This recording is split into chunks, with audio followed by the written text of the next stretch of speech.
my talk is beyond the Roadrunner economy. And so once I say that, you all have an image in your head, and I think it's the same image I have. Wile E. Coyote is chasing Roadrunner up the hill, and all of a sudden, Roadrunner pulls some little trick, and Coyote is suspended in space. And there's this moment when Coyote finally thinks there's really nothing under me here. What's about to happen? And you all can draw your own inferences from that, but what can we learn about getting to that particular point? Well, it could be that we were going a little bit too fast. It's obvious we didn't know where we were going. And when you look down, sometimes you don't even really know how far it is you're going to be following. Well, that's been our economy for the last 50 years, and definitely for the last 20 years. We've been running really fast. We've been going someplace. We don't really have a clue what we've been doing. And actually, if we want to take the cartoon analogy to its final conclusion, we're actually chasing an illusion anyway, so why are we doing this? For the last 50 years, we have had the pleasure of anything from anywhere, anytime. So this is a Braeburn apple. I picked it up at the supermarket last night. Fresh from New Zealand. What more could we want? How did it happen that that's how we're doing our food, how we're eating? Well, we have been so lucky for the last 150 years. We've developed all these great systems for plundering the geological and biological wealth of the planet. And we've been really, really good at it. So 150 years ago, Blake drilled an oil well in Pennsylvania. And wow, it was a hole 68 feet deep, and the oil was just pouring out on the ground. And this summer, we drilled one 5 miles below the surface, below the floor of the Gulf of Mexico. And yeah, hey, the oil was just pouring out on the ground too. We were really good at this stuff. The Great Plains, we crossed the Great Plains, this great biological diversity that's never going to be repeated on this continent, or it's going to take us a long time. It was so vast that we didn't know what to do with it, so we cut it all down. We plowed the eastern half of it up into corn and soybeans, and now really it's just corn. And the western half was wheat, except we figured out how to drill down for water, and now that's corn too, because we need more corn, apparently. And we've got this great complex system that moves stuff all over the place, and what's it based on? It's based on cheap energy, cheap oil. It's based on exploiting every resource available to us. So not only do we have peak oil coming at us, we have peak phosphorus coming at us. And on the flip side, sometimes we have too much of something, like too much nitrogen. We got really good at taking nitrogen out of the air where it belonged and putting it into the ground where it didn't belong. And when there's so much of it that it just kind of runs off, and yeah, so what if we kill, a couple thousand square miles of the Gulf of Mexico every summer? It's just nitrogen. It's just there. So I've been thinking for a long time about what is it that would be a different kind of way of approaching food. And I took food because that's the one that we deal with every day. We don't have a lot of choice about it. Well, water first, food second. After that, everything else is kind of optional. You can kind of work your way through it if you have to.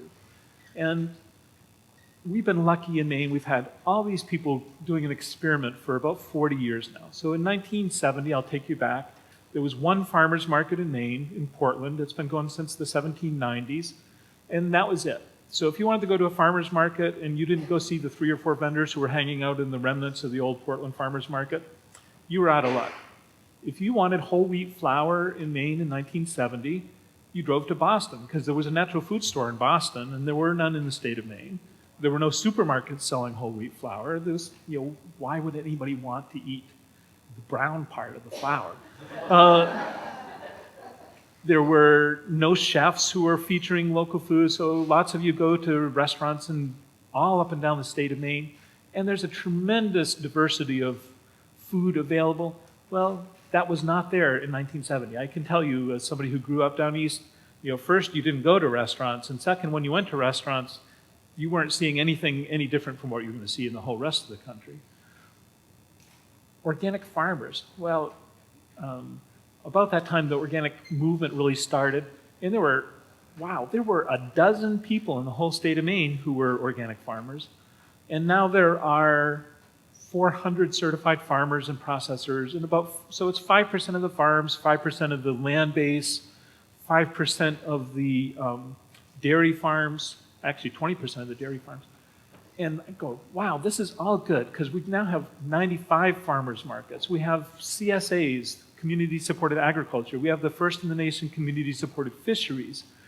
And wow, something like 5% of the population is eating this food. And I don't know about you, but I'm really not interested in standing over here in the local and organic corner for the rest of my life and waving, hi, we're having fun over here. I'm really interested in this kind of food being available to everybody under the basic principle, enough for everyone always. That's sustainable, we can do that. And so how do we get there? First, we have to tell our stories. So here's another apple. I did not stop at the supermarket. I walked across the drive to my orchard and picked this one. It's a black Oxford. So this was developed by a farmer in Paris, Maine in 1790. This particular apple comes from a cutting repeated multiple times from a tree in Hollowell that was planted in 1792 and is still alive. So what are the common elements of this? Well, there's a face. You know, it came from the Vaughan farm. That's where my tree came from. There's a place, Hollowell or Paris or Mount Vernon, where my farm is. And what's different between this apple and that? Why should anyone care? Well, if you don't have refrigeration, but you have a root cellar, first, this is like a rock right now. I could throw it at you and hurt somebody, but I won't. It's like a rock, and it will be like a rock until Christmas or sometime after that when it'll start to soften. And sometime along January, February, March, here's an apple that you can eat in the winter without refrigeration. Well, that's not a very valuable trait right now, but it has all these characteristics. And pick any food, we can tell this little story, and so we need to tell our stories. Wherever you are, whatever it is that you're eating, whatever it is that you're growing, we need to tell our stories. We need to make a real commitment. The simple one is $10 a week. If everybody in Maine spent $10 a week on local food, we'd increase the farm sales 20%. It's not a very big amount. You don't have to really stretch very far here. I know people who are stretching much further. We need to be true to our vision. And the one that I keep coming back to the last year or so is Rachel Carson. So 2 years from now, it's going to be 50 years since Rachel Carson wrote Silent Spring. And what have we done? Well, we basically ignored her in many ways because the U.S. agriculture uses more pesticides and more toxic materials than ever before, just in smaller quantities per application. So yeah, we're getting a little more sophisticated about it, but how can we honor Rachel's vision? Well, we need to make the same kind of investment in biological and organic growing systems that we've made in the chemical growing systems for the last 50 years. And it just happens that Congress is going to decide how to spend all that money for the next 5 years in the 2012 Farm Bill, and so here's our chance. We heard a little bit earlier about concentrated livestock. I just want to remind you that we all shouldn't be shocked that when you put 3 birds in a cage this big for their entire life, that sometimes things go wrong. You know, and so salmonella happens, and the fact that 500 million eggs came out of this one egg factory and kind of permeated the entire U.S. food supply is as much our fault as it is the owner's fault, because somewhere somebody was actually buying that food. And if we don't buy it, then it's not a problem, right? So in Europe, they've already banned those cage systems. They did it because Pippi Longstocking, the children's author, started a petition campaign in Denmark, and the Denmark said, we're done, and they moved on, and pretty much the entire EU is on a schedule to be done with these battery cages. Why do we want to support it?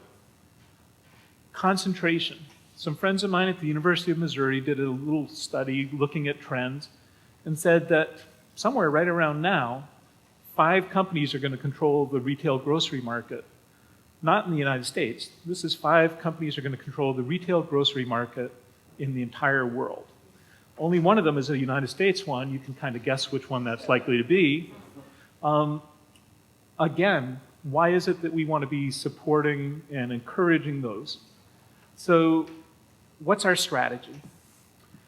I'm kind of with the poet Lew Welch. So Lew Welch was one of the Beat poets. He wrote this poem, the Chicago poem, about the evils of the industrial city, and I'm not going to give you the whole thing, but I'll give you kind of the end of it. He says, I don't know what you're going to do about it, but as for me, I know what I'm going to do about it.